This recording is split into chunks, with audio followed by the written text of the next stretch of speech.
કલેશ્વરના પાનોલી નજીક ટ્રક પલટી NH48 પર લોખંડની એંગલ ભરેલી ટ્રક પલટી મારી ગઈ હતી. સદનસીબે ચાલકનો બચાવ થયો હતો. માંડવા નજીક બે ટ્રક વચ્ચે અકસ્માતમાં ચાલકને ઈજા હતી. ઈજાગ્રસ્તોને 108ની મદદથી સારવાર અર્થે ખસેડવામાં આવ્યા હતા. પાનોલી તેમજ બી ડિવિઝન પોલીસે ગુનો નોંધી વધુ તપાસ શરૂ કરી. પ્રાથમિક માહિતી અનુસાર પાનોલી નજીક સર્વિસ રોડ પરથી પસાર થઈ રહેલી આ ટ્રકના ચાલકે સ્ટેરિંગ પરનો કાબુ ગુમાવ્યો હતો, જેના કારણે ટ્રક પલટી ખાઈ ગઈ હતી. અકસ્માતને પગલે સર્વિસ રોડ પર વાહન વ્યવહાર થંભી ગયો હતો. ઘટનાની જાણ થતાં જ પોલીસ તાત્કાલિક સ્થળ પર પહોંચી હતી અને અકસ્માતગ્રસ્ત ટ્રકને હટાવી માર્ગ ખુલ્લો કરવાની કાર્યવાહી હાથ ધરી હતી.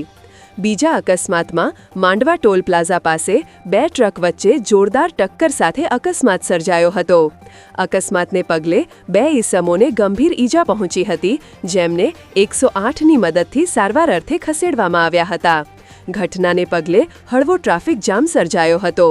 ઘટનાની જાણ થતાં જ જિલ્લા ટ્રાફિક પોલીસ તેમજ બી ડિવિઝન પોલીસ સ્થળ પર દોડી આવી માર્ગ ખુલ્લો કર્યો હતો, તો ગુનો નોંધવાની તજવીજ શરૂ કરી હતી.